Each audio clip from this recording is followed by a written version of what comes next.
Patna metro rail में vacancy आई है। तो चलिए आप सभी इस वैकेंसी के बारे में संपूर्ण जानकारी देखिए।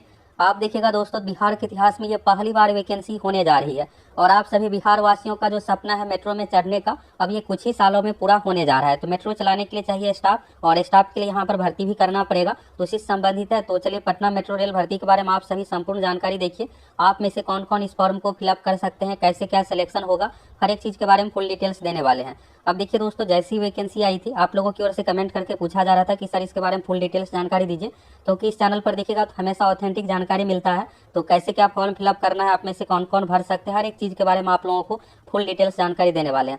और दोस्तों ये बताइए कि आप में से कौन कौन CGL 4 Bihar SSC group D, क्योंकि ये सब जो वैकेंसी है अच्छे खासे पदों पर फुली ऑफिस वाले जाओ, तो बिहार SSC ग्रुप डी की कौन कौन इंतजार में, CGL 4 के कौन कौन इंतजार कर रहे हैं। हाल फिलहाल में देखिएगा तो बहुत सारी वैकेंसी जारी किया गया जो भी पेंडिंग में था। तो कौन कौन चाहते हैं कि ये जो भी पेंडिंग है ऑफिशियल जॉब से संबंधित, जिसमें एग्जाम पैटर्न बिल्कुल नॉर्मल रहता है, ये सभी वैकेंसी दी जाए। आप सभी अधिक से अधिक कमेंट करके बताइए। और अगर आप CGL 4 के बारे में अपडेट जानना चाहते हैं, कब तक वैकेंसी आ जाएगी, कितने पदों पर, तो कमेंट करके जरूर बताइए। हम आप लोगों को एक वीडियो में इसके बारे में ऑथेंटिक अपडेट दे देंगे। अब चलिए ये देखिएगा तो PMRCL का ऑफिशियल वेबसाइट है। PMRCL यानी कि Patna metro rail corporation limited. तो ये जो पटना में देखिएगा तो जो यहाँ पर रेल चलने वाला है मेट्रो रेल, तो ये PMRCL के माध्यम से, जिस तरह से देखिएगा दिल्ली में DMRC है यानी दिल्ली मेट्रो रेल कॉर्पोरेशन, तो इसी तरह से पटना में भी Patna metro rail corporation limited PMRC इसका नाम रखा गया है। तो ये देखिएगा पटना मेट्रो रेल का ऑफिशियल वेबसाइट है। इस वेबसाइट के आने के बाद यहाँ से देखिएगा तो रजिस्ट्रेशन का ऑप्शन यहाँ पर है, न्यू रजिस्ट्रेशन क्रिएट अकाउंट, यहाँ पर क्लिक करके आपको रजिस्ट्रेशन करना है। फिर इसके बाद मोबाइल नंबर पासवर्ड से लॉगिन करना है। अगर पासवर्ड भूल जाते तो यहाँ पर फॉरगेट पासवर्ड इस तरह से ऑप्शन है। ये हो गया रजिस्ट्रेशन का प्रोसेस। अब ये है कि आप में से इस फॉर्म को फिलअप कौन कौन कर सकते। देखिए जब ये वैकेंसी आई थी तो आप लोगों की ओर से पूछा जा रहा था कि सर जी इस वैकेंसी के बारे में फुल डिटेल्स जानकारी दीजिए। अब देखिए इस चैनल पर जो भी जानकारी मिलता है ना, हमेशा आप लोगों को ऑथेंटिक जानकारी मिलता है। तो फिर इस चैनल पर वीडियो आने के बाद आप सभी कंफर्म हो जाते हैं कि हाँ ये वैकेंसी आई है, ऐसे फॉर्म फिलअप करना, इस वेबसाइट से सभी चीज़ों के बारे में फुल डिटेल्स जानकारी मिल जाता है। तो सोचे एक वीडियो के माध्यम से आप लोगों को इसके बारे में फुल डिटेल्स में जानकारी दे देते हैं। अब आप सभी इस चैनल के साथ जुड़े हुए हैं तो बिहार में खास करके कोई भी वैकेंसी, कुछ भी अपडेट आएगा तो कुछ भी चीज़ आपको छूटेगा नहीं। बस आप सभी निश्चिंत होकर तैयारी कीजिए। बस आप सभी चैनल सब्सक्राइब करके जुड़े रहिए, हर एक चीज़ के बारे में हम आप लोगों को अपडेट दे देते हैं। ये देखिएगा दोस्तों, वेबसाइट पर आने के बाद इस 3 लाइन पर क्लिक कीजिएगा तो यहाँ पर जनरल इंस्ट्रक्शन यानी निर्देश दिया हुआ है, तो इस पर आपको क्लिक करना है। क्लिक करने के बाद देखिएगा आवेदक वेबसाइट state.bihar.gov.in अर्बन पर उपलब्ध विज्ञापन विवरण देखिए। ये देखिए मेट्रो जो होता है ना शहरी क्षेत्र के रिलेटेड होता है, इसलिए अर्बन यानी कि शहरी क्षेत्र का जो नगर विकास एवं आवास विभाग जो है उसी की वेबसाइट पर ये डिटेल्स दिया हुआ है। मेट्रो उसी के अंतर्गत आने वाला है। लॉगिन से पहले देखिएगा तो रजिस्ट्रेशन करना अनिवार्य है। लॉगिन करने के बाद user ID, mobile number, password का उपयोग करेंगे। अभ्यर्थी अपनी एकल लॉगिन आईडी से एक से अधिक के लिए आवेदन कर सकते हैं, यानी एक बार रजिस्ट्रेशन जो आप कीजिएगा उसी से आप एक से अधिक पोस्ट के लिए फॉर्म भी फिलअप कर सकते हैं। आवेदन करने से पहले पात्रता मानदंड जरूर पढ़े और अंतिम सबमिट करने से पहले सबमिट बटन पर क्लिक करें। अंतिम परिस्थिति के बाद संशोधन की अनुमति नहीं है, तो सोच समझ के आपको फिलअप करना है सभी डिटेल्स।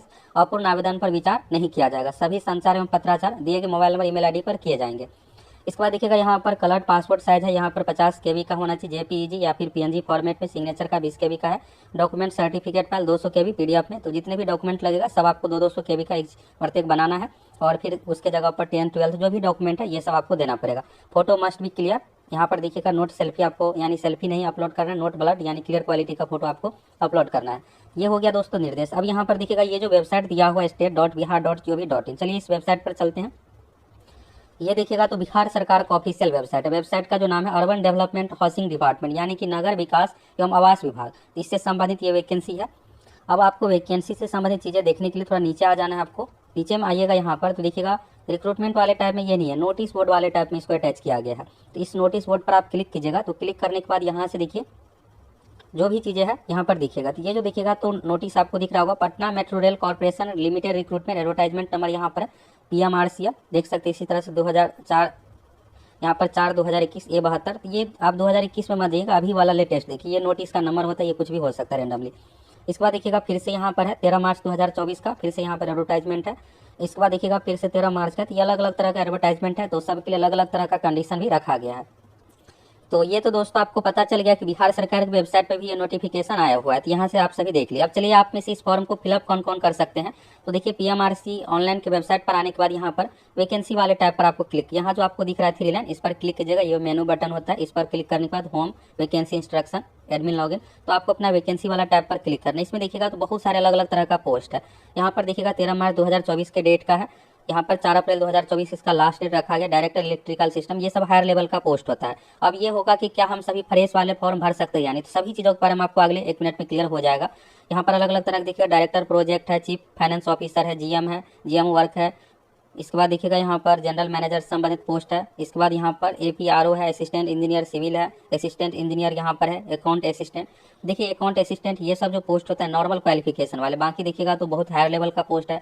जेई में खास करके आप जूनियर इंजीनियर में फिलअप कीजिएगा, असिस्टेंट इंजीनियर में, तो इसमें आपको डिप्लोमा बीटेक ये सब डिग्री मांगा जाता है। इसका देखिएगा एक ऑफिस असिस्टेंट है, यानी कि यहाँ पर कार्यालय परिचारी से संबंधित ये पोस्ट हो गया। तो चलिए इसी नोटिफिकेशन को यहाँ से डाउनलोड करते हैं और फिर एक देखने के बाद आपको सभी चीज़ों के बारे में क्लियर हो जाएगा। और इसके बारे में देखिए आप लोगों की ओर से कमेंट करके पूछा जा रहा था, तो सोचे एक वीडियो के माध्यम से आपको जानकारी दे देते हैं, तो फिर आप सभी संतुष्ट हो जाइएगा कि हम भर सकते हैं या नहीं। तो यहाँ पर देखिएगा 13 मार्च 2024 का एडवर्टाइजमेंट है। यहाँ पर देखिएगा एडमिनिस्ट्रेटिव असिस्टेंट, ऑफिस असिस्टेंट, इस तरह से हो गया। state.bihar.gov.in PMRC ऑनलाइन की वेबसाइट से फिलअप करना है। ये फॉर्म 14 मार्च से फिलअप होना शुरू हुआ है, 4 अप्रैल 2024 इसका लास्ट डेट है। तो ये सब तो आप देख लिए। अब देखिए यहाँ से अन्य चीज़ों के बारे में डिटेल्स में देखिए। यहाँ पर देखिएगा दोस्तों, Patna metro rail corporation limited के अंतर्गत विभिन्न पदों पर प्रतिनियुक्त अथवा संविदा के आधार पर योग्य अभ्यर्थियों से वॉक इन इंटरव्यू के माध्यम से नियोजन हेतु आवेदन की सूचना। तो देखिए इसमें आपको सिलेक्शन के लिए एग्जाम नहीं देना है, इंटरव्यू के माध्यम से आपका सिलेक्शन होने वाला है। दूसरा चीज़ यहाँ पर प्रतिनियुक्त का मतलब क्या है, तो इसके बारे में भी आपको क्लियर हो जाएगा। यहाँ पर देखिएगा भारत सरकार, राज्य सरकार, भारत सरकार के उपक्रम, किसी राज्य सरकार के उपक्रम में कार्यरत योग्य अभ्यर्थियों से प्रतिनियुक्त के आधार पर Patna metro rail corporation limited के अंतर्गत निम्नलिखित पदों पर नियोजन हेतु आमंत्रित किया जाता है। अथवा यहाँ पर देखिएगा भारत के किसी प्रतिष्ठित निजी संस्थान में कार्यरत योग्य अभ्यर्थी भी निम्नलिखित पदों पर संविदा के आधार पर आवेदन कर सकते हैं। देखिए पहला चीज़ तो ये है कि आप बिहार सरकार के अंतर्गत या फिर सेंट्रल गवर्नमेंट के अंतर्गत कहीं भी, या पीएसयू जो अर्ध सरकारी जो भी डिपार्टमेंट है, जैसे ये सब हो गया, भेल हो गया, गेल हो गया, सेल, ये सब चीज़ें जो है पीएसयू संबंधित है। अगर आप इसमें भी जॉब कर रहे हैं तो वहाँ आप जो भी पोस्ट पे जॉब में है, तो इसके लिए आप यहाँ पे फॉर्म अप्लाई कर सकते हैं। तो वहाँ से होगा क्या कि आपकी प्रतिनियुक्ति मेट्रो में, पटना मेट्रो में हो जाएगी, अगर आप ये चाहते हैं बिहार में आना। तो ये हो गया पहला कंडीशन। दूसरा, अगर आप प्राइवेट जॉब में भी है, यहाँ पर देखिएगा प्रतिष्ठित संस्थान, आप सोच रहे होंगे कि किसी भी जॉब में नॉर्मल, तो नॉर्मल वालों का नहीं होने वाला, ठीक ठाक कंपनी में अगर आप प्राइवेट जॉब में है तो यहाँ पर संविदा कॉन्ट्रैक्ट बेसिस पर आपको लिया जाएगा, एक्सपीरियंस इन सभी चीज़ों को देखते हुए। ये देखिए फ्रेश स्टूडेंट के लिए बहाली नहीं है। अब ये है कि फ्रेश स्टूडेंट की बहाली कब आएगी, तो ये मेनली जो बहाली है दोस्तों, पटना में जो मेन ऑफिस है पटना मेट्रो से संबंधित, उसके लिए बहाली है। और अभी देखिए 1-2 साल के बाद यहाँ पर पूरे बिहार में मेट्रो शुरू हो जाएगा, बिहार मतलब पटना में। तो यहाँ पर जितने भी, जैसे गांधी मैदान स्टेशन हो गया, कंकड़बाग स्टेशन हो गया, ये सब जो भी स्टेशन है, इसके लिए यहाँ पर क्या होगा कि अच्छे खासे स्टाफ की जरूरत पड़ेगी, एक स्टेशन पे 10, 15, 20 इस तरह से। तो उसके लिए यहाँ पर एक अलग से फिर कुछ दिनों में बहाली आ रही है, जिसमें आपको ITI लेवल पर टेक्नीशियन देखने को मिलेगा, 10th लेवल पर ऑफिस अटेंडेंट यानी कार्यालय परिचारी वाला हो गया वैकेंसी। इसके बाद 12वीं लेवल पर टिकट कलेक्टर, ये सब टीसी वाले पोस्ट। तो बहुत सारी वैकेंसी कुछ ही महीने में आ रही है, तो आप सभी के लिए फ्रेश रहने वाला है। और आप लोगों की ओर से कमेंट करके पूछा जा रहा था, इस वीडियो में आपको क्लियर हो गया। इसमें देखिए जितने भी तरह का पोस्ट है ना, अगर आप जॉब में है तो यहाँ से आप अपना डिटेल्स देख लीजिए। यहाँ पर जो भी एक्सपीरियंस मांगा गया है ये सब चीज़ आप देख सकते हैं। तो डेपुटेशन का मतलब होता है पहले से वहाँ पर है, और यहाँ पर आपकी प्रतिनियुक्ति होगी। अगर आप प्राइवेट सेक्टर में है तो फिर कॉन्ट्रैक्ट पर आपका सिलेक्शन होगा। फॉर्म आप सभी 14 मार्च से लेकर के 4 अप्रैल के बीच में फिलअप कर सकते हैं। योग्यता अनुभव के आधार पर आपको इंटरव्यू के लिए शॉर्ट लिस्टेड किया जाएगा, फिर आपका इंटरव्यू होगा, इंटरव्यू के आधार पर आपका सिलेक्शन इसमें होने वाला है। तो फॉर्म भरने से पहले आप इस नोटिफिकेशन को यहाँ से भी आप वीडियो क्रॉप करके देख सकते हैं, पूरा पढ़ सकते हैं। एज का कंडीशन, ये सब चीज़ें के बारे में यहाँ से हो गया। इसमें देखिएगा एक ही पोस्ट नहीं है, बहुत सारे अलग अलग तरह का पोस्ट है, तो सभी के बारे में यहाँ से आप सभी देख सकते हैं। यहाँ पर PDF पर क्लिक कीजिएगा, इसको पूरा डाउनलोड करके आप सभी पढ़ सकते हैं। तो जैसा कि दोस्तों आप लोगों को क्लियर हो गया कि ये वैकेंसी सबके लिए नहीं है, सबके लिए जो फ्रेश बहाली है कुछ दिनों में आ रही है, ये अच्छे खासे पदों पर होगी, अलग अलग क्वालिफिकेशन के आधार पर। हर एक चीज़ के बारे में हम आप लोगों को अपडेट कर देंगे। अगर आप पहली बार चैनल पर आए हैं, ये आपके काम का चैनल है, फटाफट सब्सक्राइब कीजिए। आप लोगों की ओर से पूछा जा रहा था, इस वीडियो में आप लोगों का सभी डाउट क्लियर हो गया, कैसे क्या फॉर्म फिलअप करना है।